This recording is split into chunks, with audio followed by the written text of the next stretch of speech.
Good evening friends, কি খবৰ? ভালনে সকলোৰে? এয়া বনাই আছোঁ আজি হাঁহৰ মাংস। আচলতে হাঁহৰ মাংস বুলি কওঁতে মানে আমি হাঁহটো অনা নাই, হাঁহটো একচুৱেলি দিছে আমাৰ ঘৰৰ পৰা।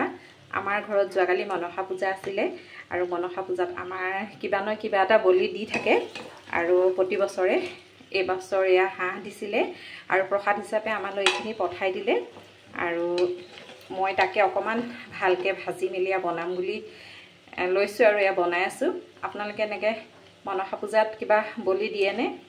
আমি কিন্তু আগতে দি পোৱা নাছিলোঁ, কিন্তু যিহেতু এতিয়া ইয়াত এইটো নিয়মেই, গতিকে আমাৰ হৈ পেলাই এইটো দিছিলে আৰু এতিয়া তাকে প্ৰসাদ বুলি পঠাই দিয়াৰ কাৰণে মই এয়া বনাই পেলাই খাম বুলি ভাবিছোঁ। আৰু এইখিনি হাঁহটো বেছি ডাঙৰো নহ'ব চাগে, মাংসখিনি দেখোঁতে গম পাইছোঁ একদম কোমলীয়াৰ নিচিনা। এয়া মই কুকাৰত বনাই আছোঁ আৰু আজিলৈ আহোঁ। Good night. আপোনালোকে এনেকৈ হাঁহৰ মাংস খায়নে কুকাৰত বনাই?